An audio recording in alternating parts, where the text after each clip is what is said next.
Welcome back, Roy City High School, to another episode of RCTV. I'm Mathias, Suglia. And I'm Longoria. On this episode, we will go into this year's voting election. Take a look at our very own stadium crew. Introduce our new theater teacher. A PSA on mental health. Looking into our loved ones during COVID. And ending this episode with Not a Test short film. That's all right here. Right now on RCTV. It's time to vote. Here's Jonathan with a bit of information. This election cycle has no doubt brought politics to the forefront of us young people. It is nearly inescapable. From literal TikTok hype houses to clogged Twitter news feeds, all of this political talk can get overwhelming fast. But that shouldn't discourage you from voting. 2020 is having the largest voter turnout in the last 100 years, and Gen Z is one of the most influential groups in this election. With coronavirus no farther behind us than in front, and with most of us entering the workforce or college, this election is crucial to our future. I encourage anyone who is 18 or older who hasn't already voted to cast your ballot this year. If you need any help or more information, www.votetexas.gov has plenty of resources to help you vote. Man, our stadium crew works so hard. Let's shine some light on our Friday night workers. Here at Roy City High School, we have students that work behind the scenes at every football game. Philip, a member from RCTV, shares and explains a little bit of what him and his crew members do at the stadium on Friday night lights. Are you guys ready? I'm going in 3, 2, 1. There's plenty of different jobs available that we do there. Some favorites of mine are doing High 50, is where we get to play the camera from the stadium to the game. Another one that I really like doing is producer, where we actually get to control what's on the Jumbotron. Another one is instant replay. It's about doing instant replays. And one that is, I feel like it's most difficult, but also the most rewarding, is field cam, where you're on the bottom of the field and you actually need to carry the big heavy camera and actually keep track of the whole game. It's difficult, but it's really rewarding seeing your footage up on the screen that you just took. These jobs might seem easy, but trust me, they can be very challenging. Here's what Philip has to say about the challenges he goes through while working at the stadium. What I think is the most challenging thing about working in the stadium is probably trying to keep up with the game, because you need to stay, you have to be always focused on the game. You can't be sidetracked. So that's something that's a bit difficult to keep up with sometimes, but you end up getting used to it the more you work. RCTV founder Steve Vaughn explains how Stadium Experience has led some of his students to bigger things. Well, the experience that you get as part of RCTV and the stadium crew can take you way beyond your career. We've had 4 students leave Roy City High School and go on to work for Texas A&M and their 12th man production crew there. They get to travel with the team. They get to do all different kinds of things as part of the production crews for all the different sporting events at Texas A&M. Another one of the students that was part of the stadium crew back in the day went to work for Saturday Night Live and then on to Discovery Channel. So it can open up a lot of doors for your future careers, and I think it's a great opportunity for the students to be able to operate all the equipment and run all the different positions at the stadium. Interested in working at the stadium next year? Come by Ms. Dugan's room in E116 to get the info you need. This has been Longoria from RCTV, signing out. The mental health rate has changed drastically because of COVID. Melanie actually made a PSA on that. Let's take a look.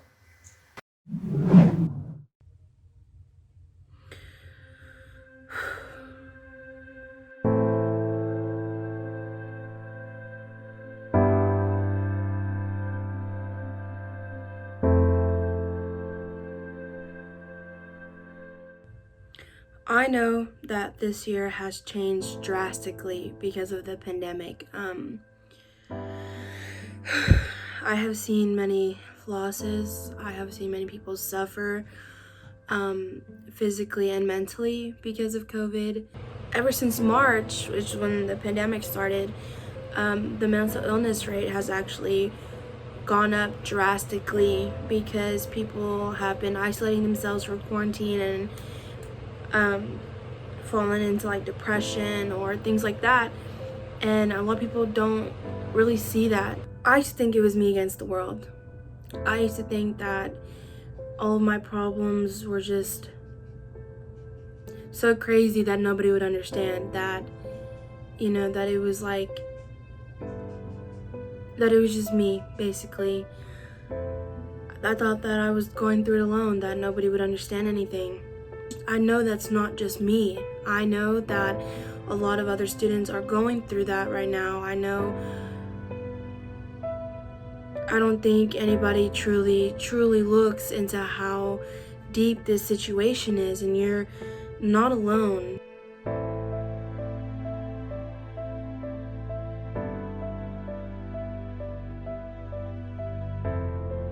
Some words of encouragement I would say is that you're never truly alone in anything or any kind of situation you're going through. So if you ever need someone to talk to, I'm pretty sure that there's someone you can always reach out to.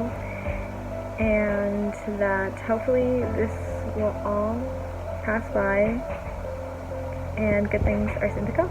Try to find new ways to do certain things that make you happy. Since we do things differently now, it gives us more of a chance to start over. So it could be our chance to make things more adjustable to ourselves. I know we're going through a pandemic, and I know there's not much we can do, but check up on your friends, take care of yourself. And it's okay to talk if you need help, because, we all need to talk. The most important thing to know is that you're not alone and that you will get through it. Okay, some words of encouragement. First, I want to say that I think in these times we really need to try to be nice to each other, and I hope everybody tries to bring out the good in other people, because we are going through times where everybody's having rough days. Some days they're not going to be, at 100% of the mood. So I feel like it's good to be nice to each other and nice to yourself, because through these tough times, I know it's hard to try to focus on yourself, and so I feel like sometimes we just need to take a step back, take a deep breath, and just focus on yourself.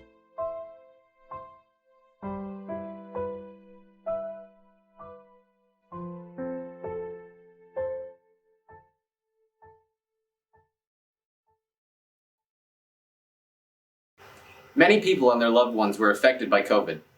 Here's Rayleigh with this story. There has been a total of 8,386,978 COVID-19 cases in the U.S., but everyone has been affected by the virus in some way. Today I sat down with Shirley Odom, a resident at the Waterford at Mesquite Independent Living Facility, and I asked, how has the virus affected you? Well, my husband died during the COVID. It was shut down. The hospital where he was shut down. And I didn't get to see him. I didn't get to be with him. And that hurt.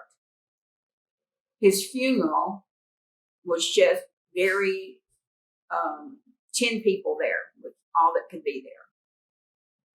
And I couldn't keep the house up by myself, and we had to move out. I then asked, what do you miss the most doing if we were not in the middle of a pandemic? I like going out with my friends and eating. We had what we called a little supper club. I miss that really. And seeing my kids. I also asked, how does lockdown work and how does that affect you? Right now, our facility is on lockdown because one of the employees here tested positive for COVID. There was things she touched and stuff. One of the residents may come down with it, so we're sort of quarantined except for the caregivers that come. Before the lockdown happened, we could go into the dining room, and you do get to see other people there in the dining room and sit with people, even though you had to sit apart from one another. My last question was, how do you pass time when in lockdown? I read a lot. I'm an avid reader, and I watch some TV, and then I work puzzles. COVID-19 is affecting more than those who just get the virus. Loved ones are also being affected. Make sure you tell them how much you love them. This is not a test. But it is a short film.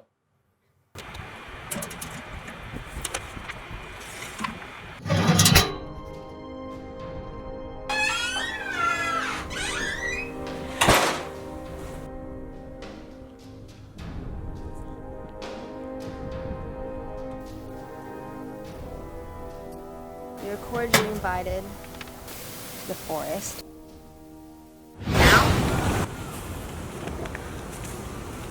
Hey, did you guys get an invitation too?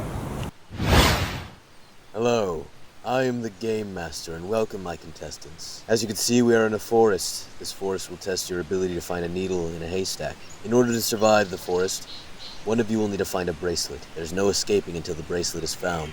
Find this, and the test is over. Alright, let me go find this thing. Wait, we should split up into groups to be safe. Alright, who's coming with me? I'll go. Teamwork is what makes the dream work. Alright. I guess we're together. Let's go that way. All right then. I'm Bobby, by the way. I'm Charlie. So, where's your invitation? Oh, I lost it when I came here. It was just like poof and gone. Oh. Well, come on, let's hurry up.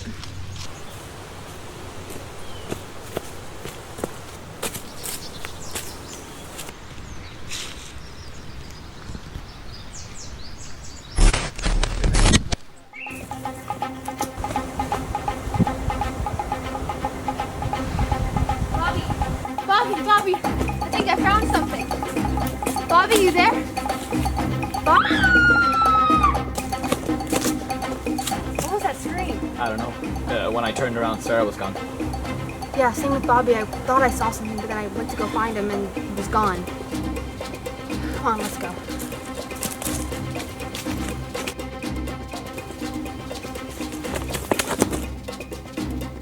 Give it to me! We can work this out together!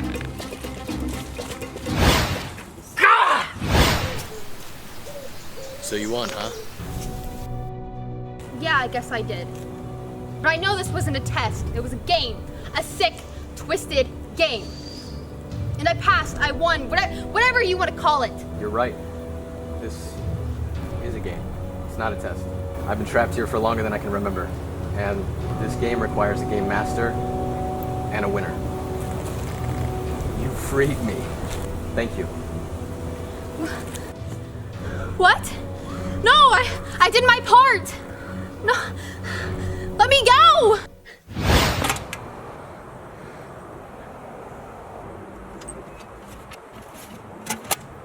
Thank you for watching this episode of RCTV. For more of our content, check out youtube.com/RCTV News. This has been Mathias Suglia And Destiny Longoria signing out.